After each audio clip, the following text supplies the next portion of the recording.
ओह। ओह। इस पर यकीन करना कठिन है, बशर्ते वह कोई मिस यूनिवर्स वगैरह ना हो। मैं उसके इस इनडायरेक्ट कॉम्प्लीमेंट पर मुस्कुरा दी। मेरा मन कर रहा था कि उसके घुंघराले बालों में अपनी उंगलियां फिराने लगूं। फिर उसने कहा, एक्चुअली अगर वो मिस यूनिवर्स होगी तो भी मैं तुम्हें ही ज़्यादा खूबसूरत मानूंगा। खूबसूरत झूठ, आह, जिंदगी में इनका भी एक मुकाम होता है। मैंने आप बढ़ते हुए सोचा। थैंक्स देबू। हम बेंजामिन होटल पहुंचे। हमारा रिश्ता थोड़ा आगे बढ़ चुका था। हमने एक दूसरे का हाथ थाम लिया था, लेकिन बात इसके आगे नहीं बढ़ सकी थी। तो ये है वो जगह जहाँ मैं रहती हूँ। ट्रेन ठीक यहाँ आकर रुकती है।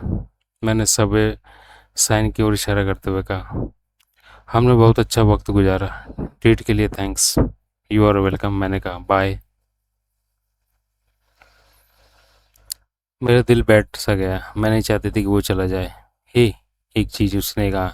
हाँ, तुम्हारे पास रूम में तुम्हारी दीदी की फ़ोटो है। मैं बस देखना चाहता था कि क्या वो वाकई तुमसे भी सुंदर है।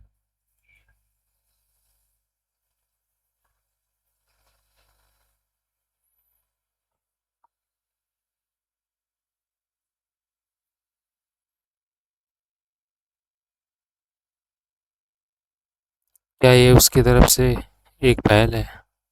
उसने मेरे रूम का नाम लिया। क्या वो मेरे साथ ऊपर आना चाहता है? ये वो केवल इतना ही चाहता है कि मैं ऊपर जाकर वह फ़ोटो नीचे ले आऊं। लेकिन अतिथि दीदी की तस्वीर तो मेरे पास फ़ोन में ही है। मैं मुस्कुरा दी। That's that's sweet, so are you, मैंने कहा। मैं भी क्या सुंदर नहीं, हैंडसम, स्मार्ट और क्रिएटिव भी। थैंक्स। थैंक्स, उसने कहा। ओके, मेरे पास लैपटॉप में दीदी की कुछ फ़ोटो हैं। तुम ऊपर आना चाहोगे? मैंने कहा।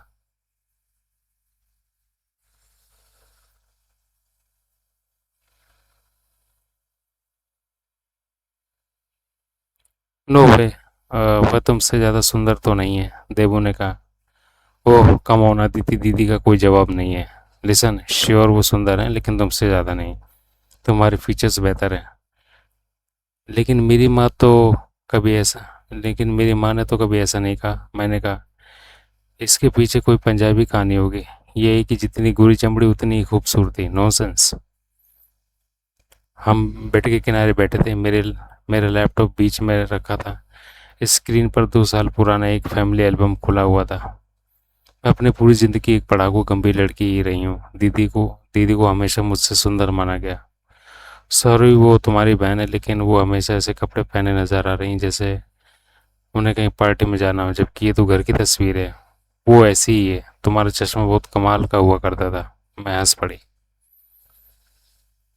1 साल पहले मैंने कॉन्टैक्ट लेंस लगाना शुरू कर दिया, मैंने कहा।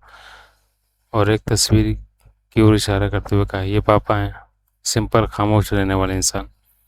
वो कभी नहीं चाहते कि समाज में उनके खिलाफ कुछ बुरा कहा जाए, और ये मोमें जो पूरी तरह पापा पर हावी रहती हैं।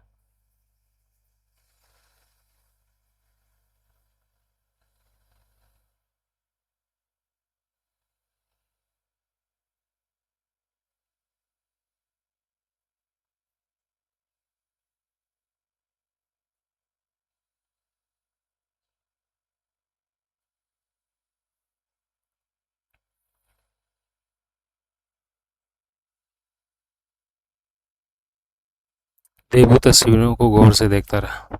मैं घर को मिस करती हूँ, ये तस्वीरें देखकर तो और याद आने लगी है। मैं मॉम के साथ बैठकर टीवी सीरियल देखना चाहती हूँ और कुछ नहीं करना चाहती। नए hot shot distress debt banker. अब बहुत देर हो चुकी है। मैं झूठ मूठ का उदास चेहरा बना लिया। मुझे हक करो, जल्दी जल्दी आगे बढ़ो देबू। क्या मुझे तुम्हें एक इंस्ट्रक्शन मैनुअल देना पड़ेगा? स्वीट फैमिली, देबू ने कहा। मैंने कहा। मैं छोटे बोरिंग जवाबों से बातचीत को रोक देना चाहती थी। कभी कभी खामोशियाँ भी असर कर जाती हैं, लेकिन अफसोस कि कुछ इंटेलेक्चुअल बंगाली मर्द कुछ समझते ही नहीं। तुमने नाओमी वुल्फ की किताब ब्यूटी मिथ पढ़ी है? देबू ने कहा। नहीं। क्या है उसमें? उसमें एक लैंडमार्क फेमिनिस्ट बुक माना जाता है। किताब कहती है कि लड़कियों को हमेशा उनके गुड लुक्स के बारे में याद दिलाकर उन पर दबदबा कायम रखा जाता है। रियली वेल, कुछ हद तक सच भी है। क्या लड़के भी अपने लुक्स को इतनी तुलना अपने भाइयों से करते हैं? शायद नहीं। किसी और जगह पर किसी और वक्त मैं इस इंटेलेक्चुअल डिस्कशन में शामिल हो सकती थी, लेकिन अभी नहीं। अभी मेरे दिमाग में कुछ और चल रहा था। बिल्कुल, क्योंकि इसके ज़रिए मर्द औरतों पर काबू रखना चाहते हैं। और मेरे पैर दर्द करने लगे हैं। मैंने उसे बीच में ही टोक दिया, अपने जूते निकाले और पैर ऊपर कर लिए। मेरी पहले ही शॉर्ट ड्रेस मेरी जांघों पर और ऊपर आ गई। देबू भूल गया कि वो क्या क्या कह रहा था। शायद औरतें भी किसी न किसी तरीके से मर्दों को अपने काबू में रखती हैं। सॉरी, तुम क्या कह रहे थे?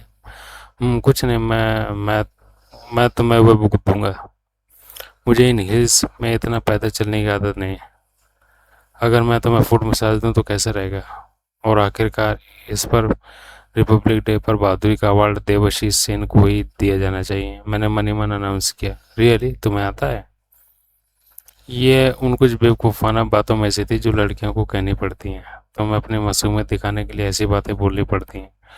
मुझे अपने पैरों पर उसके हाथों का स्पर्श अच्छा लग रहा था। वाह, दैट्स नाइस, मैंने कहा। मैं वह मेरी पिंडली को मसाज करता रहा। फिर उसके हाथ धीरे धीरे ऊपर की ओर बढ़ने लगे। मैंने उन्हें रोका नहीं। तुम्हारे पास लोशन है? उसने कहा। मैंने बेड साइड टेबल की ओर इशारा किया। उसने मॉइस्चराइजेशन की एक बोतल निकाली और मेरे पैरों में लगा दी। त्वचा पर ठंडा लोशन लगते ही मैं सिर गए। उसने मेरे पैरों पर अपने गर्म हाथ रख दिए और पिंडलियों से घुटनों तक मसाज करने लगा। मैंने अपनी आंखें बंद कर ली। मैंने महसूस किया उसके हाथ मेरे घुटनों से ऊपर भी बढ़ रहे हैं। इससे पहले किसी ने मुझे कभी वहाँ पर छुआ छुआ नहीं था, बशर्ते हम वैक्सिंग चेम्बर लेडी की गिनती ना करें। मेरे शरीर में सुख की सीरन दौड़ने लगी। दर पर द पल दर पल उसकी हिम्मत बढ़ने लगी। हम दोनों चुप थे। उसके हाथों में मैं मेरी ड्रेस की सीमा को छू लिया। उसकी उंगलियां मेरी जांघों पर फिसल रही थी। क्या सब कुछ बहुत जल्दी जल्दी नहीं हो रहा था? मेरी भीतर एक आवाज़ ने कहा, लेकिन मुझे उसकी परवाह नहीं थी। ये ठीक है, देबू ने कहा। मैंने सिर हिला दिया और आंखें खोल ली। मैंने उसे इशारे से अपने पास बुलाया। वह आगे झुका। हमारे होंठ मिले। मैंने अपनी ज़िंदगी का पहला किस किया। मैंने महसूस कर लिया कि अब वह भी एक्साइटेड हो गया। उसके होंठ मेरे होठों को छोड़ने के लिए तैयार ही नहीं थे। हमारी जीभों ने एक दूसरे को छुआ। मैं समय, जगह, मौका सब भूल गई थी। मैंने फिल्मों में किसेस देखे थे। मैं कल्पना मैंने कल्पना की थी कि मेरा पहला किस कैसा होगा, लेकिन ये मेरी देखी और कल्पना की गई हर चीज़ से बेहतर था। तुम बहुत खूबसूरत हो, उसने मेरे कानों में फुसफुसाते हुए कहा। उसने अपने हाथ मेरे ड्रेस के ऊपर मेरे बेस्ट पर रख दिए। वह उन्हें भीतर ले जाना चाहता था, लेकिन ऐसा नहीं कर पा रहा था। मैं चाहती थी कि अपने पूरे ड्रेस उतार कर मैं उसे सौंप दूं। मैंने उसे हल्का सा पीछे धक्का दिया। सब कुछ बहुत जल्दी नहीं हो रहा है, मैंने कहा, जैसे कि ऐसे मौक़ों पर कोई भी लड़का इस पर हाँ कहेगा। नहीं, बिल्कुल नहीं। इट फील राइट, देबू ने कहा। उसका एक हाथ मेरी जांघों पर था। वह अपना दूसरा हाथ मेरी पीठ पर ले गया और मेरे ड्रेस की जिपर ढूंढने की कोशिश करने लगा। रोशनी बहुत है, मैंने कहा। उसने मेरे शरीर की तारीफ जरूर की, लेकिन मैंने इससे पहले कभी किसी मर्द के सामने अपने कपड़े नहीं उतारे थे। उसने कमरे की बत्तियां बुझा दी। खिड़की के पर्दे खुले रहे। मैनहट्टन की स्काई लाइन से आने वाली हल्की सी रोशनी में हम दोनों एक दूसरे को देख भर पा रहे थे। मैंने लाल लॉन्जरी की मैचिंग पेयर पहनी थी, शायद इसी उम्मीद में कि आज कुछ हो। देबू ने मेरी ड्रेस उतार दी, मेरी ब्रा को खोल दिया। फिर उसने अपनी टी शर्ट उतार ली। तुम क्या कर रहे हो, देबू? मैंने अपनी ब्रा को थामते हुए कहा। मुझे लगा कि अभी मुझे ऐसा जताना चाहिए मानो ये सब उसकी मर्जी से हो रहा है। Just go with the flow, Debu ने वही कहा जो लड़के तब कहते हैं जब वो वास्तव में कहना चाह रहे होते हैं। प्लीज़, सेक्स में रुकावट मत डालो। उसने ब्रा उतार कर फेंक दी और मेरे बेस्ट को भींच लिया। इतनी सख्ती से नहीं, प्लीज़, मैंने कहा। सॉरी, देबू ने कहा। तुम ये पहले कर चुके हो, मैंने कहा। उसने कुछ देर सोचा, फिर कहा, यदि मैं कहूँ हाँ तो क्या तुम मुझे रोकने को कह दोगे? मैं हंस पड़ी। नो सिली, लेकिन ये मेरा फर्स्ट टाइम है, मैंने कहा। मेरी एक गर्लफ्रेंड थी 2 साल पहले। क्या अभी उससे बात करना ज़रूरी है क्या? क्या अभी उसकी बात करना ज़रूरी है? उसने मेरे निपल्स को चूमा, फिर ऊपर आकर मेरी कॉलर बोन को किस किया, फिर मेरी ठोड़ी को और आकर मैं कई मिनटों तक मेरे होंठों को चूमता रहा। अब उसने मेरी अंडरवियर पर हाथ रखा, मेरा दिल जोरों से धड़कने लगा। क्या मैं एक मर्द के सामने पूरी नेकेड होने जा रही थी? लेकिन तब तक बहुत देर हो चुकी थी। उसने मेरी पैंटीज निकाली, फिर अपना ट्राउजर्स और अंडरवियर निकाला। मैंने इससे पहले किसी नंगे मर्द को इतने करीब से नहीं देखा था। मैं उसे ध्यान से देखना चाहती थी, लेकिन उसने मुझे कसकर पकड़ लिया और मुझे चूमता रहा। उसके हाथ मेरी जांघों पर थे। तुम्हारे लेग्स कितने सॉफ्ट हैं, उसने कहा। मैं मन ही मन तय कर लिया कि मैं कम्प्लीटली बेयर की लाइफ मेंबरशिप ले लूँगी। अब उसने मेरी टांगों के बीच वाली जगह को छुआ। ट्रीटमेंट ब्राज़ीलियन के कारण वहाँ पर उस सब कुछ स्मूथ था। वाह, तुम बहुत गीली गीली हो रही हो, उसने कहा। मैं गीली ही नहीं थी, मैं जैसे पूरी तरह से भीग चुकी थी। वह झुका और अपने चेहरे को मेरे टांगों के बीच ले गया। तुम क्या कर रहे हो, मैंने कहा। Going down. डाउन कहाँ? वहाँ। रियली? तुम्हारा मुंह वहाँ पर? हाँ, जस्ट रिलैक्स। अगले 10 मिनट तक क्या हुआ मैं डिस्क्राइब नहीं कर सकती। उसकी जी मुझे वैक्सिंग स्ट्रिप्स की तुलना में बहुत सॉफ्ट महसूस हो रहे थे। उसकी हर हरकत मुझे चरम सुख की ओर लेती जा रही थी। लोग इसे हर समय क्यों नहीं करते? वाह, इससे पहले मुझे कभी किसी ने बताया क्यों नहीं कि सेक्स इतना अच्छा होता है। उसने एक उंगली भीतर डाली। मैं सिसक उठी। केयरफुल, मैंने कहा। कैसा लग रहा है, उसने कहा। मैंने सिर हिला दिया। मेरी आंखें बंद थी। जीप से अपना काम करता रहा। मैं बहुत ही उत्तेजित हो गई और उस बिंदु पर पहुंच गई जहां ये सब सहन करना कठिन होता जा रहा था। स्टॉप, मैंने कहा। क्या? यहाँ आओ। वो मेरे पास आया। मैंने उसे चूमा। कुछ समय पहले उसका मुंह जहाँ पर था उसको देखते हुए थोड़ा सा अजीब ही था। वह मेरे ऊपर झुका। क्या मैं कर सकता हूँ? क्या मैं अब सेक्स करने जा रही थी? वाह, क्या मैं आखिरकार बड़ी होने वाली थी? लेकिन क्या मुझे ऐसा करना चाहिए? मेरे पास प्रोटेक्शन है मेरे पर्स में, उसने कहा। हैरान, भी तो पूरी तैयारी से आया था। क्या हम इसके लिए इतना आसान शिकार थे? लेकिन मैं अब और सोचना नहीं चाहती थी। मैंने सिर हिलाकर हामी भर दी। वह बहुत एहतियात से मेरे भीतर दाखिल हुआ। मुझे थोड़ा दर्द हुआ। सच कहूँ तो उसकी जीभ का स्पर्श मुझे ज़्यादा बेहतर लगा था। लेकिन इसी का नाम सेक्स है जिसे हमें करना ही था। राधिका मेहता, तो आखिरकार तुमने सेक्स कर ही लिया, मैंने मन ही मन कहा और खुद को हाई फाइव दिया। ऐसा लग रहा था जैसे मैंने कोई बड़ी अचीवमेंट हासिल की हो। IIMM में दाखिल होने और गोल्ड मान सेक्स में जॉब मिलने जैसे, या फिर डिस्ट्रेस डेटों की जिम्मेदारी मिलने जैसी। क्या जॉब मेरे लिए कठिन साबित होगा? ओहो, मैं भी क्या सोच रही हूँ अभी जब एक मर्द मेरे भीतर घुसा हुआ है। तुम कमाल हो, उसने कहा। मुझे अच्छा लगा कि उसने ऐसा महसूस किया। जहाँ तक मेरा सवाल है, मैं तो समझ नहीं पा रही थी कि आखिर सेक्स को इतना हवा क्यों बना कर रखा गया है। क्या मैं उसे फिर से वहाँ जाकर वह करने को कहूँ? क्या अब उसके लिए देरी हो चुकी है? उसके स्ट्रोक्स तेज होने लगे। उसने मेरे कंधों को कसकर खींच लिया और कराने लगा। शायद उसे ऑर्गेज़म हो चुका था। कुछ देर तक गहरी सांस लेने के बाद उसकी पकड़ मुझ पर ढीली हो गई। वाह, देवो ने कहा। अमेजिंग है ना? तो मुझे अपने पहले सेक्स के बाद अब कैसा फील हो रहा था? वैसा ही जैसे आप महीनों तक सलमान खान या शाहरुख खान की किसी फिल्म का इंतज़ार करो, फिर उसे फर्स्ट शो देखने जाओ और पाओ कि फिल्म अच्छी तो थी लेकिन इतनी अच्छी भी नहीं। हाँ, सचमुच अमेजिंग, मैंने कहा। मेरे ख्याल से बिस्तर में हमें असहमति नहीं जतानी चाहिए। वह मेरे बाजू में लेट गया और छत को देखने लगा। हमने एक दूसरे के हाथों में थाम लिया। तुम कयामत हो, इसके लिए शुक्रिया, उसने कहा। शुक्रिया किस बात के लिए? क्या शो खत्म हो चुका था? क्या वह अचानक बिना चार्ज किए फोन जैसा बर्ताव क्यों करने लगा था? वाज इट गुड, मैंने कहा। I repeat, amazing. मैं तो फिनिश हो गया हूँ। फिनिश्ड मेरा मतलब है सैंक्टिफाइड। देबू, हाँ। क्या तुम मुझे भी सेटिस्फाई कर सकते हो प्लीज़? हम्म उसने मेरी तरफ अचरज से देखते हुए कहा। फिर तुमने जो बीच जाकर किया, क्या उसे फिर से कर सकते हो? उसने कहा। Sure baby, good. आखिरकार मैंने एक अच्छी और शर्मीली हिंदुस्तानी लड़की जैसे व्यवहार नहीं किया, भले ही मुझे इसके लिए एक स्लट माना जाए। वैसे भी एक फ्रस्ट्रेटेड इंडियन गर्ल होने के बजाय सेक्टिफाइड स्लट बनना ज़्यादा पसंद करूंगी। 5 मिनट बाद मैं फिर जोर से करा रही थी। वाह! मैंने उसके सिर को अपनी टांगों के बीच जोरों से थाम लिया। मेरी टांगें काँप रही थी और फिर मेरा पूरा शरीर थरथराने लगा। ओके, तो ऐसा होता है ऑर्गेज़म। कैसी हुई? कैसी हो तुम? मैंने एम्बेरसमेंट में अपना चेहरा छिपा लिया। व्हाट? मैंने पूछा। तुम कैसी हो? उसने हंसते हुए कहा। सेटिस्फाइड, मैंने जवाब दिया। 2 महीने बाद हम इस मेगा बाउल डील्स में अटक से गए, जोनाथन हस्की ने कहा। वे वाइस प्रेसिडेंट थे और डिस्ट्रिक्ट डेट ग्रुप में मेरे बॉस भी।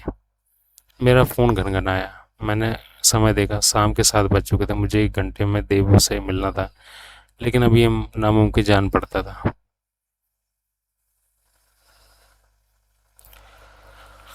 हम गोल्डमैन सॉक्स डिस्ट्रिक्ट डेट ग्रुप के मीटिंग रूम में थे। गोल्डमैन की तरफ से जोनाथन, क्लार्क स्मिथ और मैं मौजूद थे। क्लार्क स्मिथ ग्रुप के एक और एसोसिएट थे। मेगाबाउल को लोन देने वाली 7 बड़ी बैंकों के प्रतिनिधि भी वहाँ मौजूद थे। मेगाबाउल बोस्टन स्थित बिल्डर कंपनी थी जो बाउलिंग एलीज बनाने का काम करती थी। लोगों को तो वह उनकी बाउलिंग एलीज में खेलने पर मज़ा आता है, लेकिन उनके क्रेडिटर्स की हालत दूसरी थी। मेगाबाउल को $50 मिलियन के कर्ज डिफॉल्ट कर चुकी थी।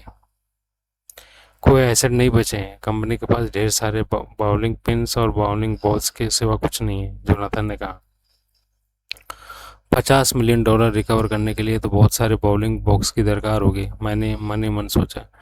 बैंकर्स एक दूसरे की ओर खामोशी से देख रहे थे और मेगा बॉल्स को इतनी बड़ी रकम कर्ज में देने की अपनी साझा कम कम अकली पर एक दूसरे से हमदर्दी जता रहे थे। बोलिए कि क्या किया जाए, एक बैंकर ने कहा। हम उनके स्टूपिड सीईओ से डील नहीं कर सकते। हमें तो बस इस सबसे बाहर निकलने के लिए एक रास्ता सुझा दीजिए। मेरे हाथ ने हैंडबैग में जाकर फ़ोन को पकड़ लिया। राधिका, जोनाथन ने मेरा नाम पुकारते हुए कहा, प्लीज़ अपना प्लान शेयर करो। डैम, मुझे केवल देबू को यह बताना था कि आज रात में नहीं आ सकूंगी, लेकिन अब मुझे अपना फ़ोन छोड़कर हैंडबैग से हाथ बाहर निकालना पड़ा। श्योर जोनाथन, मैंने कहा और इस मीटिंग के लिए तैयार की गई अपनी स्पेशल बुकलेट बाहर निकाले। बुकलेट का पहला पन्ना खोलते मैंने कहा, हमारी बेसिक प्राइस प्रमाइस यह है कि मेगा बॉल को कैसे चालू रखें। लिक्विडेशंस में ज़्यादा वैल्यू नहीं है, $1 पर मैच 6 सेंट जीतने, लेकिन अगर हम सीईओ को कंटिन्यू करने देते हैं तो वो 50 सेंट तक पहुंच जाएगी। Fire him, dark grizzly, Bank of America के एक मोटे गंजी बैंकर ने कहा। उसी के कारण ये पूरा बखेड़ा हुआ है। हाँ सच में, हाँ ये सच है, मैंने कहा। लेकिन लेकिन हमें अभी इस बात के लिए उसकी ज़रूरत है कि ऑपरेशंस को उसे स्थिर करना होगा। हमें लोगों की छटनी करनी होगी और सैलरीज में कटौती करनी होगी। ये तमाम डर्टी वर्क करने के लिए उसका इस्तेमाल करना ठीक रहेगा। मैंने उन्हें पूरा प्लान समझाया। इस प्लान के मुताबिक चलने पर कंपनी अपने खर्चे पर लगाम लगा सकती थी। जब वो लोग बुकलेट में खोए हुए तो मैंने सोचा कि देबू को एक मैसेज कर दूँ ताकि उसे ना कि रास्ता ना जाने पड़े, लेकिन बैंकर्स को मेरे बॉयफ्रेंड की कोई परवाह नहीं थी। क्या गारंटी कि ये प्लान कामयाब होगा, एक कर्जदार ने कहा। गारंटी तो कोई नहीं, लेकिन अब जब हम आखिरकार बिजनेस की कीमत समझने लगे तो 25 मिलियन तक रिकवरी की जा सकती है। ये फिर डॉलर्स पर 50 सेंट जितनी है, मैंने कहा।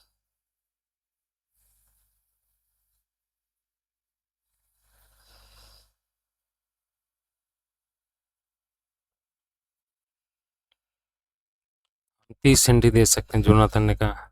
हम लोग इसी तरह काम करते हैं। 30 सेंट की बात करेंगे और उम्मीद करेंगे 50 सेंट की रिकवरी हो। 30 सेंट, ये तो कुछ भी नहीं है, डार्क ने कहा। गोल्डमैन इसको रिवाइव करने की पूरी रिस्क ले रहा है, जोनाथन ने कहा। क्रेडिटर्स इकट्ठा हो गए। क्या हम आप लोगों को 10 मिनट के लिए छोड़ सकते हैं, जोनाथन ने कहा और उठ खड़ा हुआ। ऐसे ही मेरे लिए कॉल करने का मौका था। जोनाथन क्लार्क और मैं रूम से बाहर चले गए।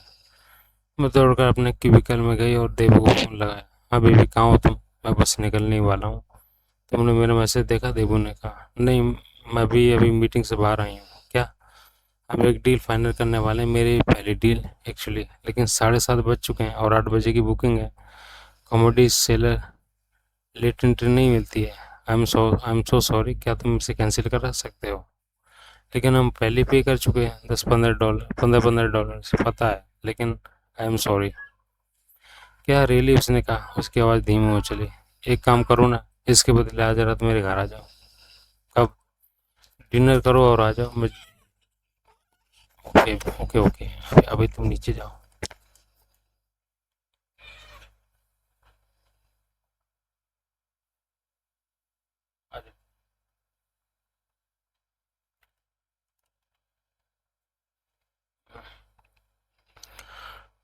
डिनर करो और आ जाओ, मैं जल्दी वहाँ पहुँच जाऊँगी। मैंने फ़ोन रख दिया और अपने डेस्क पर इंतज़ार करने लगी। मैंने ट्राइबेका में एक 1 बेडरूम यूनिट रेंट पर ली थी।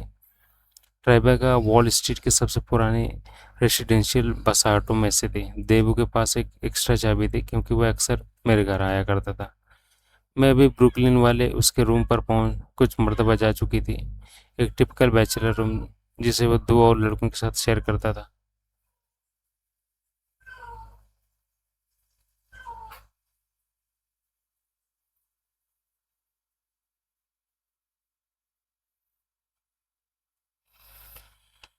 मेरे डेस्क का फ़ोन गनगनाया। जोनाथन ने मीटिंग रूम में कॉल किया था। क्या आप और क्लार्क आ सकते हैं? उसने कहा। हम दोनों तुरंत वहाँ पहुँच गए। क्लारो और राधिका, मुझे ये बताते खुशी हो रही है कि हमने डील कर ली है। एलेंडर ग्रुप एग्री हो गया है। ये तो बहुत अच्छी खबर है, मैंने कहा। राधिका, हमें जल्दी से एक टर्म शीट चाहिए। डॉक्यूमेंटेशन हम बाद में कर लेंगे। मेरा दिल बैठ गया। टर्म शीट बनाने में 2 घंटे लग जाएंगे। जोनाथन और क्लार्क लेंडर को पास ही Harry and cafe and streak पर ड्रिंक्स के लिए ले गए। मैं अपने डेस्क पर बैठकर काम करने लगी। देर रात जोनाथन आया। उसने अपनी घड़ी देखी और कहा, आधी रात होने वाली है। Oh no, sorry about this. अब तुम्हें घर जाना चाहिए। राधिका, उसने कहा। मैं तुम्हें फाइनल टर्म शीट मेल कर दी है। मैंने अपना कंप्यूटर लॉग आउट करते हुए कहा, वेल डन। इस डील्स में तुम्हारा काम फैंटास्टिक था।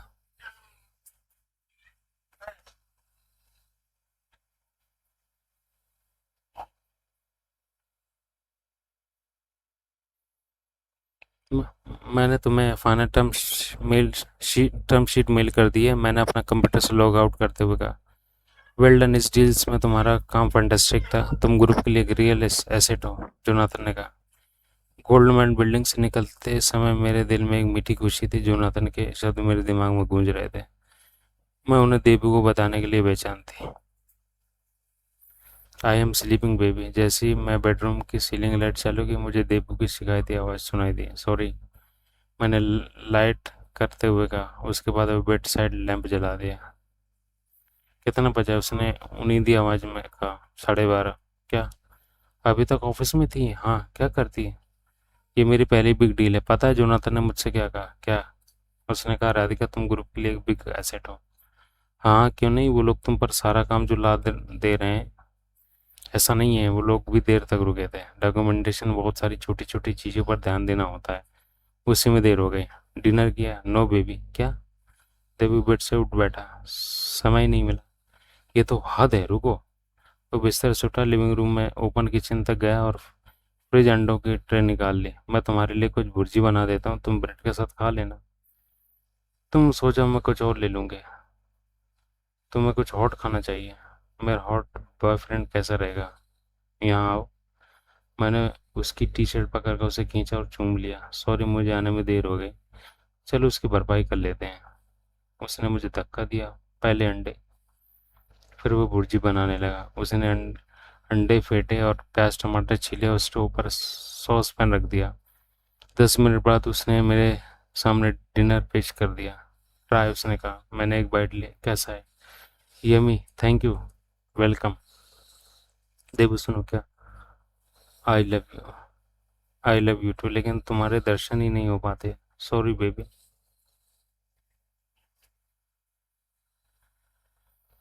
Let's move in together. साथ रहेंगे तो एक दूसरे को देखते भी रहेंगे। मैं चुप हो गई। डोंट वरी, मैं अपने हिस्से का रेंट चुकाऊंगा।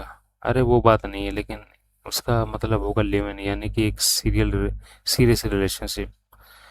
क्या अभी ऐसा नहीं है? मैं मुस्कुरा दी। मेरा घर साफ सुथरा रखना होगा, ओके, मैंने कहा। 1 साल बाद। मोम, मैं शादी के बारे में बाद में सोच लूंगी, मेरा जॉब अभी नया है। पहले मुझे उस पर फोकस करने दो प्लीज़, मैंने कहा।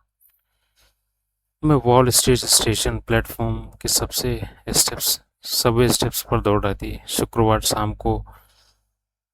शाम के रश आवर के कारण कुछ भी सुनाई देना मुश्किल साबित हो रहा था। जॉब उतना ज़रूरी नहीं है, उस उन्होंने कहा। मैंने किचन में चाय बनाने की आवाज़ सुनी।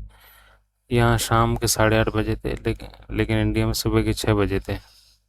नहीं, ये बहुत ज़रूरी है। मैंने एक बहुत चैलेंजिंग रूम में हूँ। यहाँ सभी को लगता है कि मैं सबसे अच्छा काम करने वालों में से हूँ, मैंने कहा। और यहाँ जो सब लोग बोल रहे हैं कि मेहता की दूसरी बेटी की शादी क्यों नहीं हो रही है, उसका क्या? लोग कह रहे हैं कहीं लड़की में कोई खराबी तो नहीं। रियली मोम, तुम्हें भी लगता है कि मुझ में कहीं कोई खराबी है? मैं नंबर 3 ट्रेन से सवार हो गई। दरवाजे बंद हो गए। ट्राइबिका चैम्बर्स स्ट्रीट तक पहुंचने के लिए मुझे 3 स्टॉप के बाद उतरना था। कुल जमा 5 मिनट का सफ़र था। तुम 1 साल से बाहर हो। तुम्हारी बहन की शादी हुए 2 साल हो गए।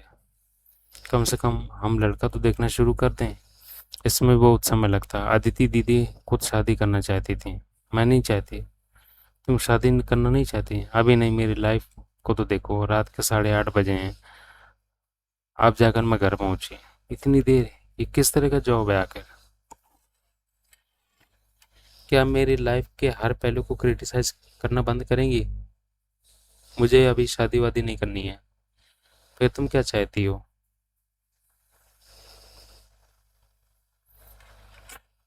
बहुत सी दूसरी चीज़ें। मैं अच्छा काम करना चाहती हूँ, इस साल प्रमोट होना और एक अच्छे बोनस पाना चाहती हूँ। मैं ट्रैवल करना चाहती हूँ, न्यूयॉर्क के मज़े लूटना चाहती हूँ। क्या तुम्हारे साथ कोई लड़का है? मेरा दिल जोरों से धड़क उठा। माँ की छठी इंद्री जाग गई थी। नहीं, ऐसा तो नहीं। फिर कैसा है? मेरे यहाँ कुछ दोस्त हैं, जैसे देवाशीष। वे भी SRCC से है। देवाशीष कौन? उन्होंने उत्सुकता से पूछा। देवाशीष सेन, वो कॉलेज में मुझसे सीनियर था, लेकिन तब मैं उसे नहीं जानती थी। वो यहाँ मैनहट्टन में एक एड एजेंसी में काम करता है। बंगाली? उन्होंने कुछ कुछ अविश्वास से कहा। हाँ तो? कुछ नहीं, बंगाली लोगों के बदन से बदबू आती है ना, वो लोग बहुत मच्छी खाते हैं। What nonsense. खैर, उम्मीद है कि केवल तुम्हारा दोस्त ही होगा। मैं उन्हें बताना चाहती थी कि हम लोग सब्जी भाजी की तरह कॉन्डोम खरीदते हैं। हाँ, वैसे भी तुम्हें टाइम ही नहीं मिलता। मैं उन्हें कुछ क्यों नहीं बता रही थी? मुझे बताना चाहिए था, लेकिन पहले मुझे देबू से तो कोई जवाब मिले। वैसे तुम उस तरह की लड़की हो नहीं। अदिति वैसी थी। वैसी मतलब कैसी? कुछ नहीं। तुम पढ़ने लिखने वाली लड़की हो। तुम कहाँ से बॉयफ्रेंड वगैरह बनाओगी? हमें तो तुम्हारे लिए कोई ढूंढना होगा। रियली मोम, आप मेरे लिए ऐसा करेंगी? मैं आपका कर्ज कैसे चुका पाऊंगी? इट्स ओके, पेरेंट्स को तो ये करना ही होता है। वो मेरे ताने को समझी नहीं। मैं तो बोलना चाहती थी, लेकिन मौके की नज़ाकत भांप कर गुस्सा पी गए।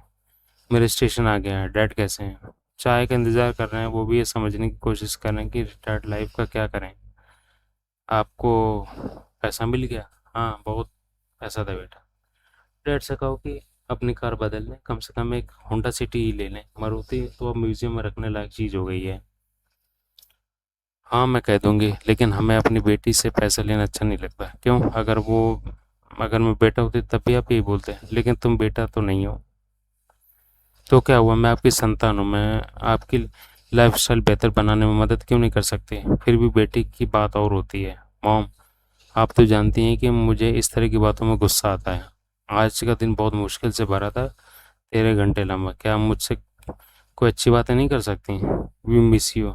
आई मिस यू टू गाइस। हमें बुरा लगता है कि हमारी बेटी 13 घंटे काम करने के लिए पैसा भिजवाती है। तुम्हारे पापा के रिटायरमेंट के बाद हमारे हाथ सिमट जरूर गए, लेकिन अब भी हालत इतने बदतर नहीं हुए हैं।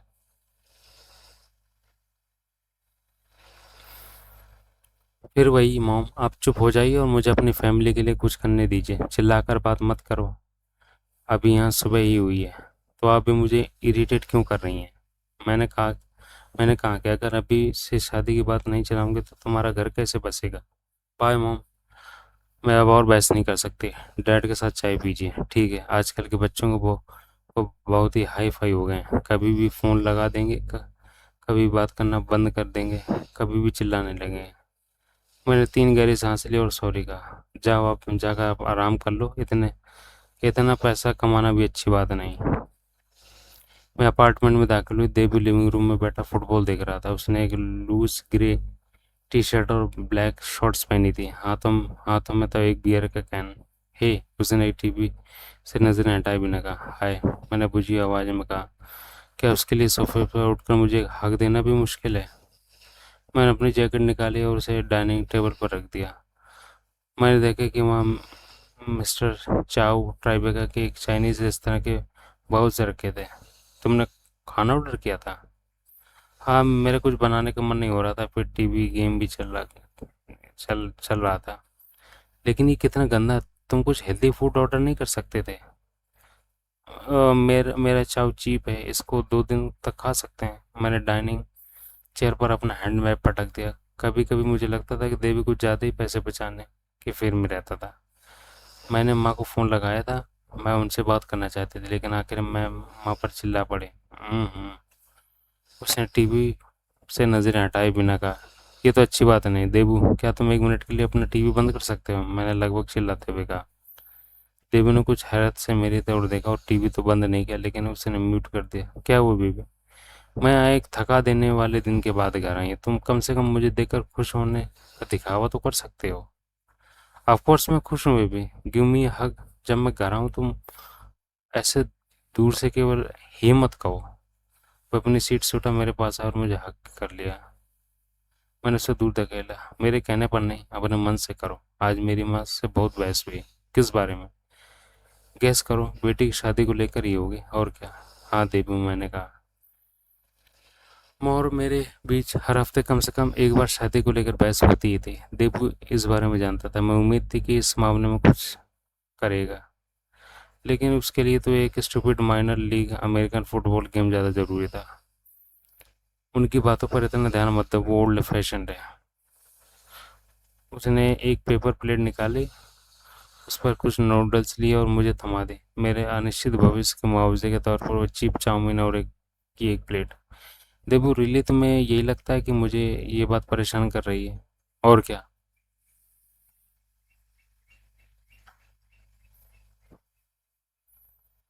ये लड़के लोग कभी किसी बात को समझते क्यों नहीं? हम लड़कियों को के साथ कभी कोई एक चीज़ नहीं होती है, कई चीज़ें हमें एक साथ परेशान करती रहती हैं, जैसे ऑफिस का काम का प्रेशर, बॉस की डर्टी लोग, ट्रेन में अपने से दुबली लड़कियों को देखना, और इसी में जोड़ लीजिए बॉयफ्रेंड का फ्यूचर प्लान्स में कोई दिलचस्पी नहीं लेना।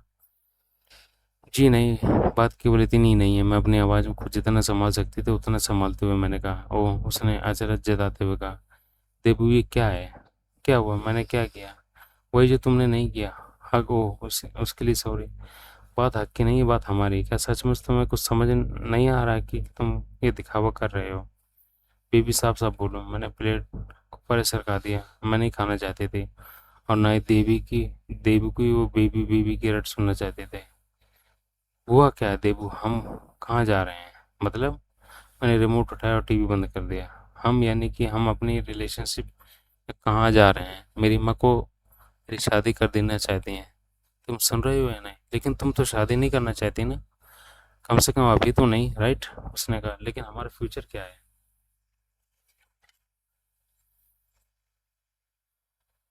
आई love you baby. I mean Radhika, तुम भी मुझे चाहती हो। हम एक दूसरे से इतना प्यार करते हैं, हमें और क्या चाहिए?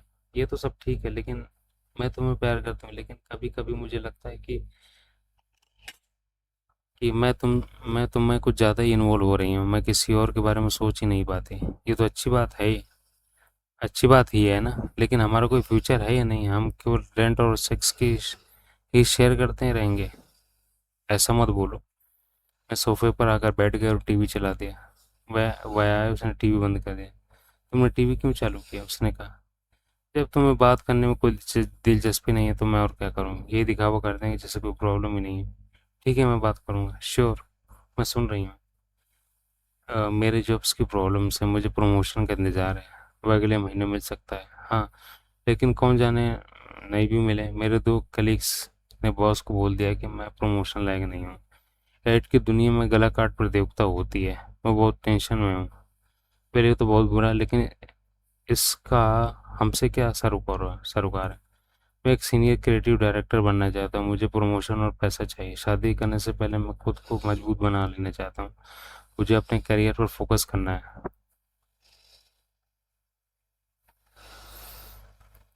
मैं तुमसे ये नहीं कह रही हूँ कि अगले हफ्ते मुझसे शादी कर लो। अच्छा सुनो, मुझे ये प्रमोशन मिल जाए, 1-2 अकाउंट्स मिल जाए, उसके बाद मैं अगला कदम उठाने को तैयार रहूँगा। तो मैं माँ को क्या बोलूँ? उन्हें मेरे बारे में बता दो। कह दो कि मेरा एक बॉयफ्रेंड है। अब वह सुनकर पागल हो जाएंगी। मैं सही समय पर ही उन्हें बताऊंगी। जैसे तुम्हारी मर्जी। यहाँ आओ। मैं अपनी सीट से हिली नहीं। वो खुद आकर चलकर मेरे पास आया। आई लव यू, उसने कहा। मी टू।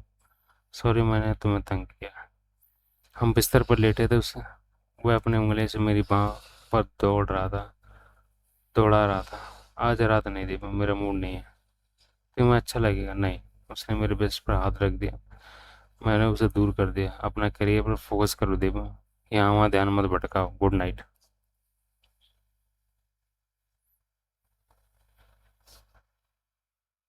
पहले कंपनी प्रॉपर्टीज पर फोरक्लोज। उन्हें इतना डरा दो कि वो हमारे हिसाब से खेलने लगे। मैंने जोनाथन से कहा। हम ऑफिस पेंट्री में कॉफी मशीन के पास खड़े मेट मेट मेट्रोन नाम की एक सेमीकंडक्टर कंपनी के बारे में बात कर रहे थे। स्मार्ट सजेशन, जोनाथन ने कहा। मैं 2 एस्प्रेसो बनाई और एक कप उसकी ओर बढ़ा दिया। मेरा फ़ोन बजा। देबू का नाम देखकर मैं उसे एक तरफ रख दिया। गो अहेड, उठा लो। पर्सनल कॉल है, बाद में लगा लूँगी। नहीं नहीं, बात कर लो। मैं बाद में तुम्हारे डेस्क पर आकर मिलता हूँ। जोनाथन जाते ही मैंने फ़ोन उठाया। Hi, middle of the day call, nice. Well, अभी तुम बीबीडीओ के एक सीनियर क्रिएटिव डायरेक्टर से बात कर रही हो। ओह माय गॉड, तो तुमने ये कर दिखाया। कांग्रेट्स देबू, ये तो आज ही सबसे बड़ी खबर है। Thank you. सबसे पहले तुम्हें ही बताया, जाहिर है अब हम इसे सेलिब्रेट करेंगे। It's okay. उन्होंने 2 और को प्रमोट किया। ये बहुत बड़ी बात है। खैर मुझे जाना होगा। तुम घर कब पहुंच जाओगे? 7:30 बजे। क्यों? कुछ नहीं, शायद मुझे आज ज़रा देर हो जाए। Okay mister senior creative director, bye. मैंने तुरंत एक प्लान बनाया और अविनाश, आशीष और निधि को मैसेज किया। एक बड़ी खबर खबर है, देबू प्रमोट हो गया। आज 7 बजे हमारे घर पर सरप्राइज सेलिब्रेशन ड्रिंक्स होगी। ठीक समय पर पहुंच जाना। 55 बी, 50 फ्रैंकलिन स्ट्रीट, ट्राइबेका। चंद ही मिनटों में सभी सभी ने कंफर्म कर लिया। मैंने कुछ और को मैसेज किया। कुछ अपने दोस्तों को भी साथ लाना चाहते थे। आधे घंटे में मैंने एक मिनी पार्टी अरेंज कर ली, जिसमें कोई 1 दर्जन मेहमान ने शिरकत करने की इजाज़त दे दी थी। सब सबसे आखिर में मैंने देवी को मैसेज किया। बिजी डे, देर हो सकती है, मैं डिनर करके सो जाना। सरप्राइज। सभी एक स्वर में चिल्लाए। देवी पल भर में समझ नहीं पाया। उसके शॉक्ड एक्सप्रेशन देखकर सभी हंस पड़े। मैंने रेंज के यहाँ से पिज्ज़ा ऑर्डर किया था।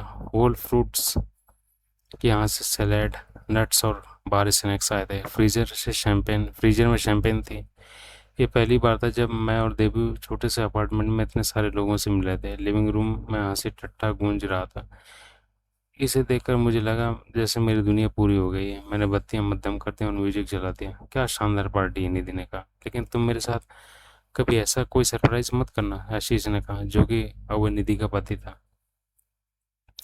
हम मैरिड हैं, वे लवर्स हैं, दोनों में फ़र्क है। जो भी हो, उसने कहा। निधि हंस दी।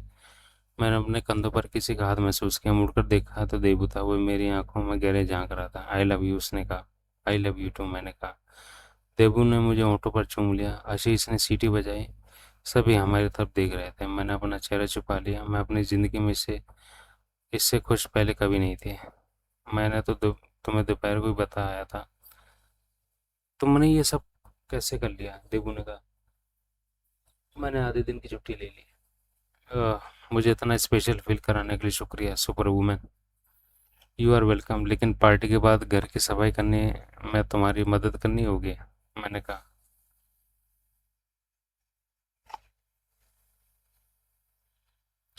3 महीने बाद super job on mega ball, हम 25 नहीं 30 मिलियन रिकवरी कर सकेंगे। Well done Radhika. मैं अपने लैपटॉप पर जोनाथन का एक पुराना मेल पढ़ रही थी। बेबी, अपना लैपटॉप बंद करो और यहाँ आओ, देबू ने उन्नीदी आवाज़ में कहा। मैं बेड पर उसके पास बैठी थी। कमरे की बत्तियां बंद थीं, लेकिन लैपटॉप की स्क्रीन पर उसे तंग कर रही थी। स्क्रीन बहुत ब्राइट है। अभी क्या समय हो रहा है? देबू ने कहा।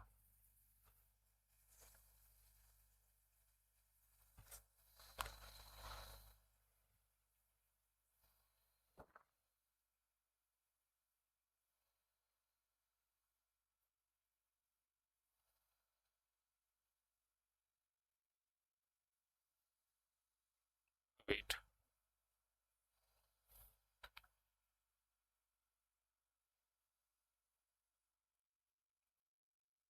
स्क्रीन बहुत ब्राइट है। अभी क्या समय हो रहा है? देबू ने कहा। 11:30, मैंने कहा। बस कुछ और मिनट। तुम क्या काम कर रही हो? उसने मेरी कमर पर हाथ रखते हुए कहा। मेरी परफॉर्मेंस रिव्यू। कल मुझे इसे सबमिट करना है। तुम कमाल, उसने कहा। अनफॉर्चुनेटली यहाँ पर कोई ऐसा ऑप्शन नहीं है। मुझे उन सभी की डील्स के साथ डिटेल्स लिखना है जिन पर मैंने पिछले साल काम किया है। वे लोग जानते हैं तुम कितनी अच्छी हो। अब सो जाओ। मैं तुम्हें छूना चाहता हूँ। देबू ने मुझे अपने करीब खींचते हुए कहा। तुम सो जाओ। मैं जानती हूँ कि लैपटॉप से तुम्हें दिक्कत हो रही है, तो मैं लिविंग रूम में जाकर बैठ जाऊंगी, लेकिन वहाँ बहुत सर्दी है। मैं हॉल का हीटर चला लूंगी, मैंने कहा। देबू का सिर चूमा और लिविंग रूम में चली गई। वहाँ मैंने अपने लैपटॉप फिर से खोला और परफॉर्मेंस रिव्यू फॉर्म पढ़ा। ये अवसर का वर्णन उन अवसर का वर्णन करो जब आपने किसी डील्स में अपनी तरफ से कोई अहम योगदान दिया हो। डील्स में अपनी तरफ से कोई अहम योगदान दिया हो। मैंने पिछले 1 साल में 3 डील्स पर काम किया था। इनमें से मेगा बाउल पर मेरा योगदान सबसे ज़्यादा था। मैंने डिटेल्स दर्ज किए। पिछले साल में मैंने फर्म ज्वाइन की थी, तब हमारे पास एक फिक्स्ड बोनस था। मेरी परफॉर्मेंस रिव्यू ही ये तय करने वाली थी कि इस साल मुझे कितना बोनस मिलेगा। मैं आखिरी सवाल पर पहुंचे। क्या अपनी परफॉर्मेंस को 5 में से कितने अंक देना चाहेंगे? उम्मीद से कहीं नीचे? उम्मीद से उम्मीद से नीचे? अपेक्षानुरूप? अपेक्षा से बेहतर? अपेक्षा से कहीं बेहतर? मैं कुछ देर सोचती रही। पांचवें विकल्प को चुनना तो बहुत ज़्यादा ही हो जाता, इसलिए मैंने तीसरे विकल्प को चुना और सबमिट कर दिया। हो गया। बेडरूम से देबू की आवाज़ आई। हाँ, अभी आई, मैंने कहा। मैं पार्टनर जॉन क्रूज के कमरे में धीमे धीमे धीमे टहल रही थी। उसकी सेक्रेटरी ने मुझे इंतज़ार करने को कहा था। गोल्डमैन में बोनस डे के दिन पूरे ऑफिस की हवा बदल जाती थी। कुछ लोग बहुत उत्साहित होते थे, लेकिन बाहर से ऐसे दिखाते हैं मानो सब कुछ बहुत कूल हो। बैंकर बोनस के लिए काम करते हैं। आंकड़ों पर बहुत कुछ निर्भर कर रहता है। जीरो बोनस या बहुत कम नंबरों का ये मतलब हो सकता है कि कम आप कम फॉर्म को छोड़कर जा सकते हैं। आप फॉर्म जॉन क्रूज न्यूयॉर्क के डिस्ट्रिक्ट टीम में सभी को बोनस की घोषणा करने वाले थे। मेरी बेस सैलरी $1,20,000 सालाना थी। How you doing? जॉन ने अपनी स्क्रीन से नजर हटाए बिना कहा। वह कोई भी आंकड़ा सार्वजनिक करने से पहले रिलैक्स रहने की हिदायत देता था। उसके पास मैजिक स्क्रीन शीट थी जिसमें सभी का बोनस डाटा का उल्लेख था। मैं ठीक हूँ, आप कैसे हैं? मैंने कहा। कुछ कुछ सांता क्लॉज जैसा महसूस कर रहा हूँ। मैं मुस्कुरा दी, लेकिन थोड़ी सी सही। पार्टनर का ऑफिस में हमें सलीके से बर्ताव करना ही होता है। ये तुम्हारा पहला रियल बोनस होगा, है ना? मैंने सिर हिला दिया। तुमने ये कैसे किया? उसने पूछा। मैं जल्दी पता लगाने की कोशिश करूंगी, वह हंस दिया। तमाम रिव्यू में से खुद को सबसे ज़्यादा बुरी रेटिंग आप ही ने दी है। आपने खुद को केवल 3 नंबर दिए, जबकि लगभग आओ सभी ने आपको 5 नंबर दिए हैं। मैं कुछ नहीं कह सकी। मेरे भीतर खुशी मचलने लगी। पिछले 12 महीनों में मैंने जो मेहनत की थी, वह उसकी अहमियत को लोग समझ रहे थे। तो इस साल के लिए आपको बोनस है 1.5 लाख डॉलर्स। क्या मेरे मुंह से निकल गया? क्या कम, क्या मतलब है? तुम्हें अच्छा लगा ना जो उन्होंने कहा? सॉरी, लेकिन आपने कितना बताया? 1,50,000 डॉलर्स। तो आपको टोटल कंपनसेशन होगा 1,20,000 बेस प्लस 1,50,000 बोनस, यानी कि इस साल आपने 2,70,000 डॉलर्स कमा लिए हैं। मेरे सिर चकराने लगा। मैंने पैर ज़मीन पर टिका दिए ताकि मैं चकरा कर गिर न जाऊं। 2,70,000 डॉलर्स मैंने मनी मन आंकड़ा दोहराया, यानी कि 1,50,00,000 रुपये। आपको बेस इंक्रीमेंट भी मिली है, इससे ये बढ़कर 1,40,000 डॉलर्स हो गई है। Keep it up. Well, thanks John, मैं हमेशा अपना बेस्ट देने की कोशिश करूंगी, ये मेरे लिए बहुत बड़ी रकम है। लेकिन तुम इसे डिजर्व करती हो। By the way, associate level पर ये सबसे बड़े बोनस में से है। हाँ, यह तमाम नंबर्स कॉन्फिडेंशियल हैं, इन्हें कभी किसी के साथ शेयर मत करना। मैं समझती हूँ। Good, back back to work now. अपनी सीट पर लौटते समय ऐसा लग रहा था जैसे मैं हवा में तैर रही हूँ। मेरे पास वाले क्यूबिकल में बैठे क्रेग से हाई फाई करना चाहते थे, लेकिन नहीं कर नहीं सके। मैं केवल मुस्कुरा दी। मैंने अपने कंप्यूटर्स पर एक फाइनेंशियल मॉडल स्प्रेडशीट खोली, लेकिन मेरा दिमाग फोकस नहीं कर पा रहा था। मुझे ये खबर किसी न किसी से शेयर करनी ही थी। इंडियंस में भी सब लोग सो रहे थे। मैंने देबू को कॉल किया, उसने फ़ोन नहीं उठाया। मैंने सोचा कि शायद वह किसी मीटिंग में होगा। आधे घंटे बाद मैंने फिर कोशिश की, उसने फिर फ़ोन नहीं उठाया। मैं सोचने लगी कि अभी वह कहाँ होगा। आखिरकार 1 घंटे बाद उसने कॉल बैक किया। क्या बात है, लंच पर मिलना चाहोगे? कब अभी? हाँ, मैं काम पर हूँ, बाहर कदम भी नहीं रख सकता। एक अकाउंट पर बहुत पॉलिटिक्स हो रही है। मुझे बोनस मिला है, मैंने कुछ पछाड़ते वक्त। कूल, कितना मिला? मैं आमने सामने बैठकर बताना चाहूँगी। तो आज रात घर पर बता देना। आज कहीं बाहर चलते हैं? रियली? हाँ, मैं तुम्हारे ऑफिस के पास कोई जगह चुन लूँगी। काम से सीधे वहीं आना, 6:30 बजे। मैंने निराई बुक किया, एक हाईली रेटेड ग्रीक रेस्तरां जो बीबीडीओ ऑफिस से केवल 10 मिनट की पैदल दूरी पर था। बुकिंग के बाद मैंने देबू को मैसेज भेजा। निराई 55 east 54 street Madison and park के बीच 6:30 बजे। 5:30 बजे मैं ऑफिस से निकल गई। मुझे साउथ फेरी स्टेशन तक पैदल जाना था और इस तरह तक पहुंचने के लिए नंबर 1 ट्रेन पकड़नी थी। लेकिन मैंने टैक्सी ली। आज मैं $20 की कैब राइडर अफोर्ड कर सकती थी।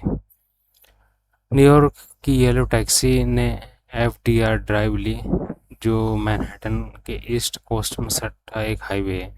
वो बिना किसी ट्रैफिक सिग्नल के मुझे 49वीं स्ट्रीट तक ले गई। वहाँ से टैक्सी वेस्ट की ओर मुड़ी और मुझे निराई की ओर ले गई। चूँकि मैं जल्दी पहुँच गई थी, इसलिए मैंने आराम से रेस्तरां का जायज़ा लिया।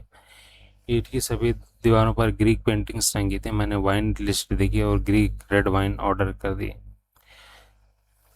देबू का मैसेज आया, sorry stuck at work, 10 minute late हो जाऊंगा। कोई बात नहीं, मैंने जवाब दिया। तब तक तुम कुछ ऑर्डर कर दो, मुझे भूख लग रही है। मैंने वाटरमेलन चीज़ सैलेड और डिप्स ऑर्डर की। खाना आ गया, लेकिन देबू नहीं। आखिरकार वो 7 बजे पहुंचा। I am so sorry, it's fine, मैंने कहा और उठकर उसे हक किया। उसने अपना लंबा काला ओवरकोट निकाला और कुर्सी पर टांग दिया। बहुत काम, पॉलिटिक्स ज़्यादा है ये तो कंपेन का क्रेडिट किसको मिलेगा? जब से मेरा प्रमोशन हुआ, मैं क्रिएटिव काम करने से ज़्यादा समय पॉलिटिक्स को मैनेज करने में बिताया है। आखिर तुम सीनियर्स हो, मैनेजर्स को तो यही करना होता है। हाँ, शायद। वो खाना आगे कैसा है? मैं तो भूख से मरा जा रहा हूँ। अभी तक चखा नहीं, तुम्हारा वेट कर रही थी। देबू ने ब्रेड उठाई और डिप्स के साथ ली। मैंने सलाद लिया। कुछ बाइट्स के बाद जैसे उसकी जान में आई तो बोला, एनीवे, तुम्हारा क्या रहा बिग डे? मैं मुस्कुरा दी। तो फ़ोन पर बताने को तुम तैयार नहीं थी। वीकडे का वीकडे पर बाहर डिनर पर बुला लिया। तुम्हें सस्पेंस में रखने में मज़ा आता है। ऐसा कुछ नहीं, लेकिन मैं आमने सामने बैठकर ही बताना चाहती थी। तो कितना मिला है? जॉन ने मुझे आज अपने रूम में बुलाया और कहा कि मुझे दूसरे लोगों ने बहुत अच्छे रिव्यूज़ दिए हैं। देखो, मैंने पहले ही कह दिया गया था कि तुम स्टार हो। वेल, जब आपके पार्टनर्स आपकी तारीफ करते हैं तो अच्छा लगता है। व्हाट्स द नंबर बेबी, बता दूंगी। मैं और इंतजार नहीं कर सकता, लेकिन किसी को बताना मत। मैं भला किसे बताऊंगा? 150? 150 क्या? उसने कंफ्यूज होते हुए कहा। 150? 100 डॉलर्स? 1,50,000 डॉलर? जी हाँ।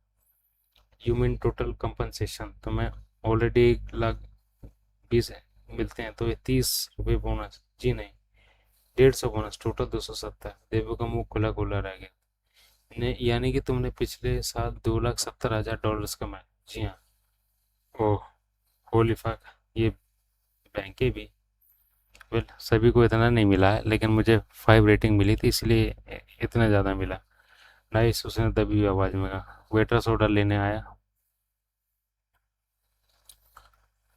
उसने मेनू खोला और 5 मिनट तक उसका मुआयना करने के बाद कहा, 1 land kebab and 1 falafel please. Waiter चला गया। You okay with order baby? तुम कुछ और लोगी? देबू ने कहा। नहीं, अलबत्ता ऐसा लग रहा है कि तुम मेरी बातों से ज़्यादा दिलचस्पी मेनू में है। नहीं नहीं, एनीवे, तुम कुछ कह रही थी। मैं मुस्कुरा दी। मैं कह रही थी कि एसोसिएट ने मुझे सबसे ज़्यादा बोनस मिला है। That's nice baby, I mean, मैं तो इतने सारे पैसों को इमेजिन भी नहीं कर सकता। प्रमोशन के बावजूद मेरे टोटल कंपनसेशन 80,000 तक ही पहुंच पाया है। उसे अपनी सैलरी बताने की क्या ज़रूरत क्या है? मुझे पहले ही पता है। मैंने सोचा, तुम भी बहुत अच्छा कर रहे हो। मैंने कह तो दिया, लेकिन अगले ही पल लगा कि गलत बात कह दी। ऐसा लगा जैसे मैं रेस में दूसरे नंबर पाए किसी बच्चे को हिम्मत बंधा रही हूँ कि तुम भी अच्छा दौड़े। बहरहाल, शायद उसने नोटिस नहीं किया, लेकिन मेरी कंपनी के लोग स्टूपिड हैं। तुम यकीन नहीं करोगे इसी कंपेन में क्या हुआ। मुझे समझ नहीं आ रहा था कि देबू के बारे में बातें क्यों हो रही हैं, जबकि ये बिग मोमेंट है मेरा, है ना। मैंने मन ही मन सोचा। वेटर रेड वाइन एक बोतल लाए। देबू ने उसकी ओर अचरज से देखा। मैंने सेलिब्रेट करने के लिए गीर वाइन ऑर्डर की थी, एक पूरी बोतल। मैंने वेटर को इशारा किया वो हमारे लिए 2 गिलास तैयार कर दे। कूल, उसने कहा। नाइस। कूल और नाइस, ये क्या? इंसान क्या कभी इन दोनों शब्दों से आगे नहीं बढ़ेगा क्या? खाना लाया, उसका चमक चमक उठा। इ- इस लैम्ब की महक कितनी शानदार है बेबी। तुम बहुत अच्छे रेस्तरां चुनती हो। अब जैसे कि ये रेस्तरां को ले लो, ऑफिस के इतना करीब, लेकिन मुझे पता नहीं था किसी दिन मैं अपनी टीम के साथ यहाँ आऊँगा। मिस्टर देवाशीष सेन, मैं रेस्तरां चुनने के अलावा और भी दूसरे काम करती हूँ, जैसे कि बहुत सारे पैसे कमाना, रिव्यूज में टॉप रेटिंग हासिल करना। क्या तुम इसके लिए मेरी जरा सी भी तारीफ नहीं कर सकते? दिस इज यमी, तुम भी ट्राई करो। ये तो बस कमाल है, देबू ने कहा। मेरे बोनस की खबर पर उसने इतना उत्साह दिखाया था, उससे 10 गुना ज़्यादा वह खाने पर दिखा रहा था। मैंने अपना खाना खुद सर्व किया। ये देखकर मुझे अचरज हो कि अब मैं भी अपने बोनस को लेकर इतनी खुश नहीं अनुभव कर रही थी। अरे यार, मैं तारीफ सुनने के लिए इतनी बेचैन क्यों रहती हूँ? गोल्डमैन सॉक्स के सबसे सीनियर पार्टनर में से एक जन ने एक मेरे पार्टनर में से एक जॉन ने मेरे काम की तारीफ की है, और क्या चाहिए? हम लड़कियों में ये खराबी किस लिए होती है कि हम, जब तक हमारा आदमी हमारी तारीफ ना करे, हम उसे पूरी नहीं मानते। कैसा लगा? लैम तो बहुत सॉफ्ट है ना? हाँ, अच्छा है। मैंने कहा। मेरा मन कह रहा था कि कहूँ, जहन्नुम में जाओ, गो टू हेल। आखिर वो मेरी तारीफ क्यों नहीं कर सकता है? जब उसका प्रमोशन मिला था तो मैंने ज़मीन आसमान एक करके उसकी सरप्राइज पार्टी रखी थी, लेकिन अभी उसको लैंप चट करने की फुर्सत नहीं थी। देवी मुझे कोई 1.5 साल से जानता था। वो समझ गया कि मैं अपसेट क्यों हूँ। मुझे तुम पर नाज है baby, so proud of you. तुमने ये सब अचीव करने के लिए बहुत मेहनत की, मैं जानता हूँ। वो थैंक्स, मैंने कहा। उसका हाथ थाम लिया। आई एम सॉरी, लेकिन मैं अभी उस नंबर पर यकीन नहीं कर पा रहा हूँ। तुम्हारे पास तो अभी पूरे 2 साल की एक्सपीरियंस भी नहीं है। डिस्ट्रेस्ट में पैसा अच्छा मिलता है। जो जो डील मैंने करवाई है उससे भी कंपनी को बहुत पैसा मिला, लेकिन हाँ, जब मैंने सुना तो मैं भी सकते में आ गए थे। तुम मुझसे 3 गुना ज़्यादा पैसा कमाती हो, माइंड ब्लोइंग। उसने ऐसी बात क्यों कही? कंपेयर करने की क्या ज़रूरत है? मैं उसे ये भी नहीं बताना चाहती कि मुझे बस इंक्रीमेंट ही भी मिला है, लेकिन मैंने उसे कुछ ना बताना ठीक समझा। वेल, दो लोगों के बीच कोई ना कोई तो ज़्यादा ही कमाएगा। कुछ इंडस्ट्रीज अच्छे पे भी करती हैं। हम चलो कहीं छुट्टियाँ बिताने चलें, कहीं भी यूरोप, हवाई। वह हंस दिया। Feeling rich? I am rich. We are rich. चलो एक वीकेंड शॉपिंग करते हैं, आओगे? शायद तुमने अपने पेरेंट्स को बताया। बता दूंगी, जब मॉम उठेंगी तब उन्हें बताऊंगी। वे लोग ये सुनकर कितने खुश होंगे। I hope so. मैं चाहती हूँ कि वे एक होंडा सिटी कार खरीदें, लेकिन अब शायद मैं उनसे इससे बेहतर कार खरीदने को कहूँगी। उन्हें तुम पर कितना नाज होगा। थैंक्स देवो, लेकिन क्या तुम्हें भी मुझ पर नाज है? सच में? हाँ बिल्कुल है। हमने एक दूसरे की आंखों में देखा। हमने इस शहर में अपने लिए एक मुकाम बनाया था। हमने न केवल सरवाइव किया, बल्कि हम यहाँ फले फूले भी। हमने एक दूसरे का साथ पसंद आया। मैंने उसका हाथ थाम लिया। उसने कुछ कहने के लिए अपना गला साफ किया। क्या वो रोमांटिक बात कहने जा रहा था? लेकिन सॉरी, ये लैम्ब का आखिरी पीस तुम खाओगी या मैं खाऊं? उसने कहा।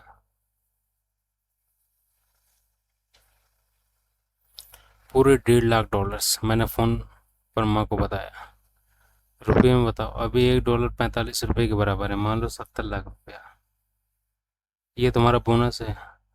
मैं थोड़ा सा पैसा आपके अकाउंट में भिजवा रही हूँ, प्लीज़ शॉपिंग कर लेना। तुम्हें 70 लाख रुपए बोनस में मिले? हाँ। सैलरी अलग? वैसे तुम क्या काम करती हो? मतलब इतना पैसा कभी किसी जॉब में मिलता है? मैंने आपको बताया था ना कि मैं डिस्ट्रेस स्टेट में हूँ। हम उन कंपनियों के साथ काम करते हैं जो मुश्किल दौर से गुजर रही हैं। यानी यदि कंपनी मुश्किल में होती है तो तुम इतना पैसा कैसे बना लेती हो?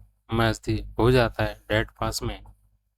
हाँ, उन्होंने कहा। फिर जोर से आवाज़ देकर उन्हें पुकारा। अजय, सुनते हो? तुम्हारी बेटी 70 लाख रुपए कमाए हैं। अजय, सुनते हो? तुम्हारी बेटी ने 70 लाख रुपए कमाए हैं। उनकी आवाज़ पूरी कॉलोनी में सुनी जा सकती थी। गोल्डमैन कॉन्फिडेंशियलिटी क्लासेस की ऐसी की तैसी।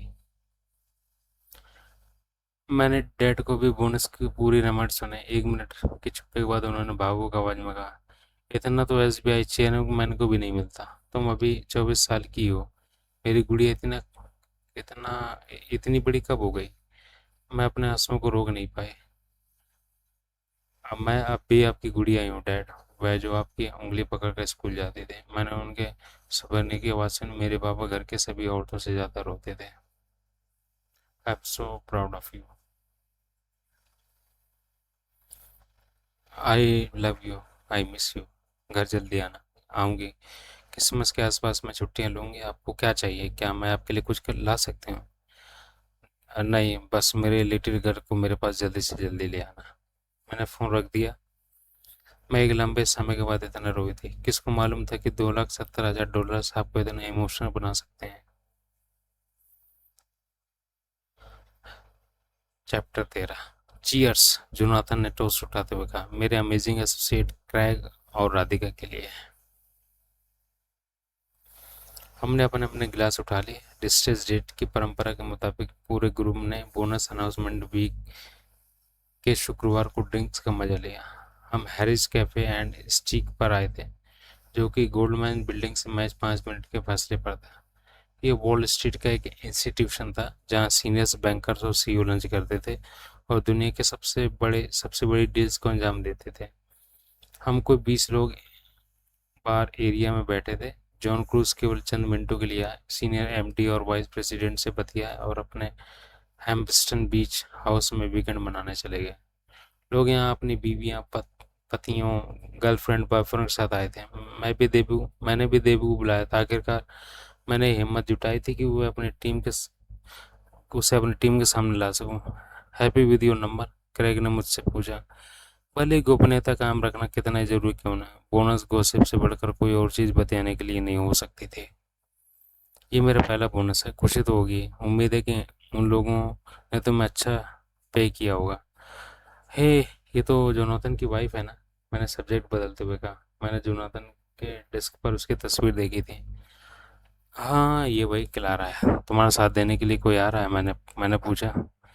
अमांडा कुछ मिनटों में यहाँ पहुंच रही है, क्रेग ने अपनी गर्लफ्रेंड के बारे में बताया। और तुम्हारा दोस्त? मेरा भी एक दोस्त आ रहा है। दोस्त? मैं हंस दी। Okay boyfriend. सॉरी, मैंने अभी तक यहाँ उसके बारे में किसी को बताया ही नहीं। मुझे नहीं मालूम था कि तुम्हारा एक बॉयफ्रेंड है। मैंने कभी उसके बारे में बात ही नहीं की। वेल, आज हम उसे देख लेंगे। हमारी सुपरस्टार एसोसिएट का बॉयफ्रेंड। मैं अभी सीख ही रही हूँ। Okay, you are good. मुझे ये स्वीकार करते अच्छा तो नहीं लग रहा था, फिर भी सच तो यही कि तुम मुझसे बेहतर हो। वे लोग तुम्हें अगले 6 महीने में वाइस प्रेसिडेंट बना देंगे, देखती जाओ। पता नहीं। अमांडा इज हियर, क्रेग ने जोर से कहा। सुनहरे बालों वाली बेहद खूबसूरत लड़की भीतर आई। सभी लोग ठहर कर उसे देखने लगे। उसके बाल घुंघराले थे और मेकअप का लाजवाब था। ऑक्स ब्लड लिपस्टिक और स्मोकी आइस।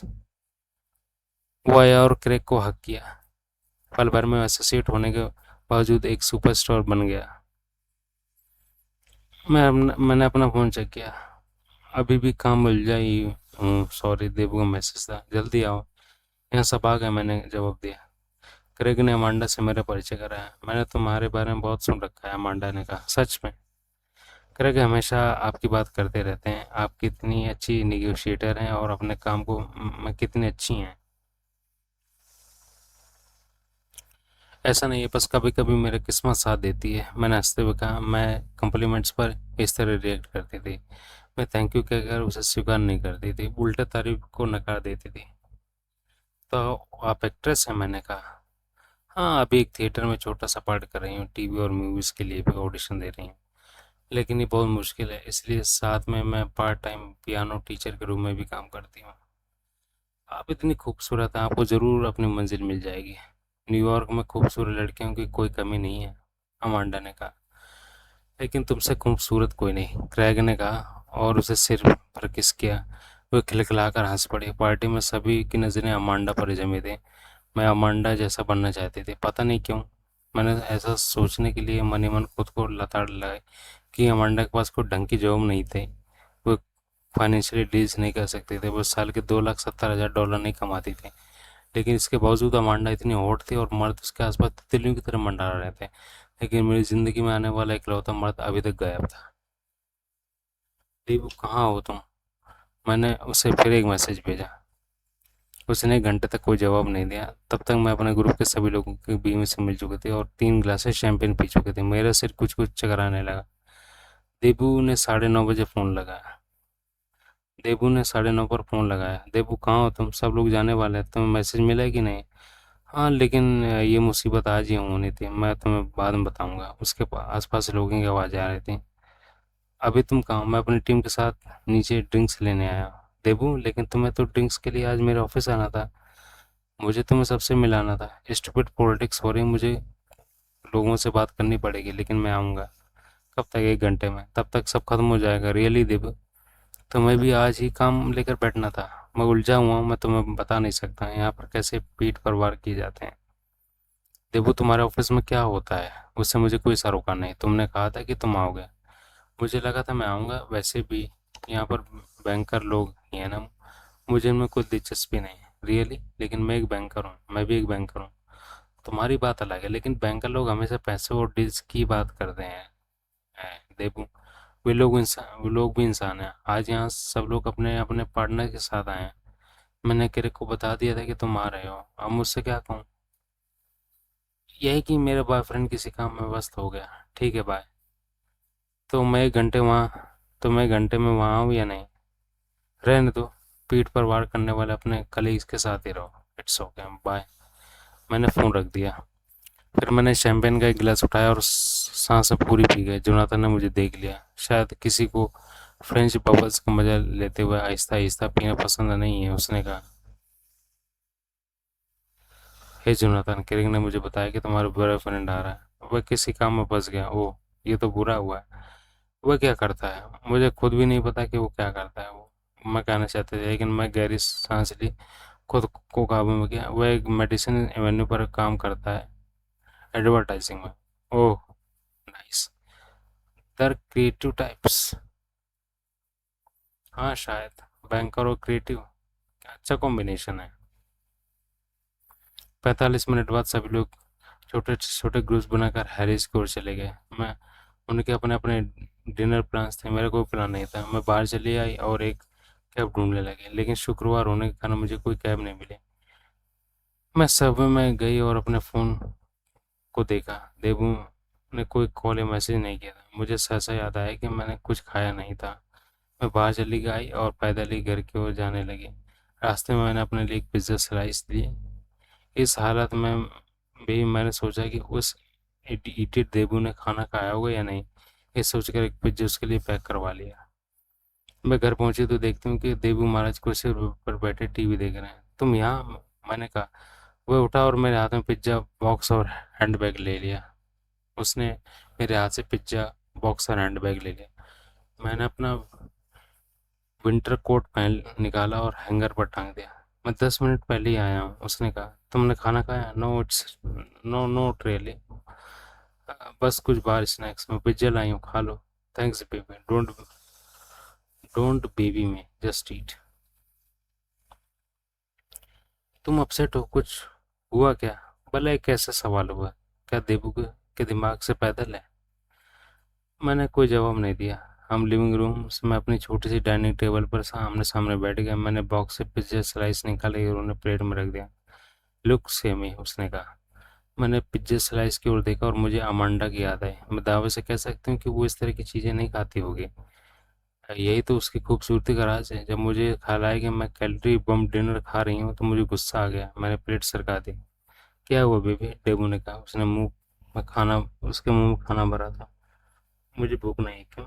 ये मैं नहीं खा सकती, लेकिन तुम तो इसे खरीद कर लाई हो। हाँ, क्योंकि मैं स्टूपिड हूँ। ओके, अब मुझे बेबी कहना बंद करो।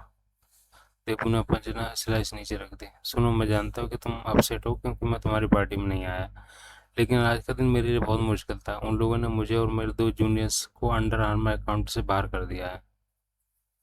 क्या? कैसे? वो तुम्हारा अकाउंट था ना? मैंने मैंने तुम्हें बताया था ना, पॉलिटिक्स। वो इसको रिशफल कहते हैं, लेकिन हकीकत ये थी कि उन्होंने मुझसे मेरा अकाउंट ले लिया। ये सब आज हुआ। ये मुझे आज बताएगा, लेकिन वो महीनों से इसकी तैयारी कर रहे थे। सब प्लान था। सॉरी टू हियर डैट, तुम्हारे पास और अच्छे अकाउंट होंगे ना? मेरी ऐसी तैसी हो गई है। मुझे समझ में नहीं आ रहा था कि मैं क्या कहूँ। वो मुझे कई दिनों से बात कर रहा था कि उसके गुरु में पॉलिटिक्स हो रही है। एडवर्टाइजिंग में काम करने का उसका उत्साह दिन ब दिन खत्म होता जा रहा था। उसकी टीम में कई सदस्य उसे क्लाइंट्स मीटिंग से भी बाहर रखते थे। उस समय तुम ऑफिस से बाहर क्या कर रहे थे? मैं अपने दोस्तों के साथ था और सोच रहा था कि क्या किया जाए। तो कुछ सोचा? उन्होंने मेरी 12 बजा दी। इसमें क्या सोचना क्या है? तो तुम अपने दोस्तों के साथ समय बिताने के बजाय मेरे ऑफिस पार्टी में आ सकते थे। राधिका, क्या तुम्हें केवल अपने ऑफिस पार्टी की परवाह है? नहीं, लेकिन अगर तुम मेरी केयर करती हो तो। What do you mean? अगर मैं इंस्टीट्यूट बैंकर पार्टी में नहीं आया तो कोई बात हो गई क्या?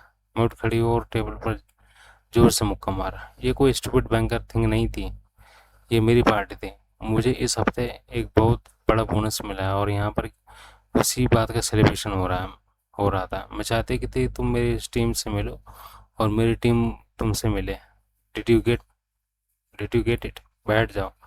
क्या हम डिनर कर सकते हैं? मुझे कुछ नहीं खाना, मैंने चीखते हुए कहा। शोर मत मचाओ, तुम नशे में हो। नहीं, अभी ढाई, इससे फर्क नहीं पड़ता। मैं अभी तुमसे ज़्यादा साफ तरीके से सोच सकती हूँ। क्या? ये कि तुम्हें अपना लॉ जॉब बदलने की ज़रूरत है। क्या तुम वहाँ खुश हो? नॉट एग्जैक्टली, लेकिन बीबीडीओ बहुत बड़ा नाम है, मैं उसे कैसे छोड़ सकता हूँ? बड़े नाम का क्या अचार डालना है? यदि मैं तुम्हारे यदि ये तुम्हारे लिए ठीक नहीं तो छोड़ो। डिजिटल एडवर्टाइजिंग में इतना कुछ हो रहा है, वहाँ जॉब ढूंढने की कोशिश करो।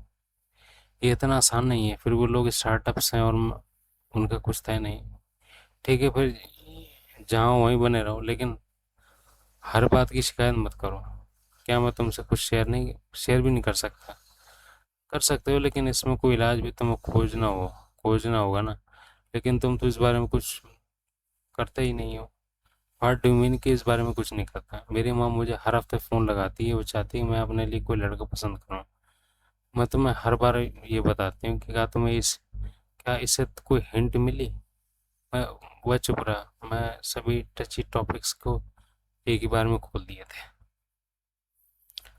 तुम तो देख ही रही हो मेरे करियर अभी किस हालत में है। ऐसे में ठीक होगा कि मैं उस बारे में सोचता भी। तो ठीक करने के लिए कुछ करो। मैं कमरे से बाहर निकल आया, शावर लिया और सोने चली गया। मैंने सभी बत्तियां बुझा दी। देबू ने भी चेंज किया और मेरे पास आकर लेट गया। उसने अपनी बांह मुझ पर रखी और मैंने उसे दूर हटा दिया। कम हियर बेबी, सो जाओ, मैंने कहा। 103। अध्याय 14।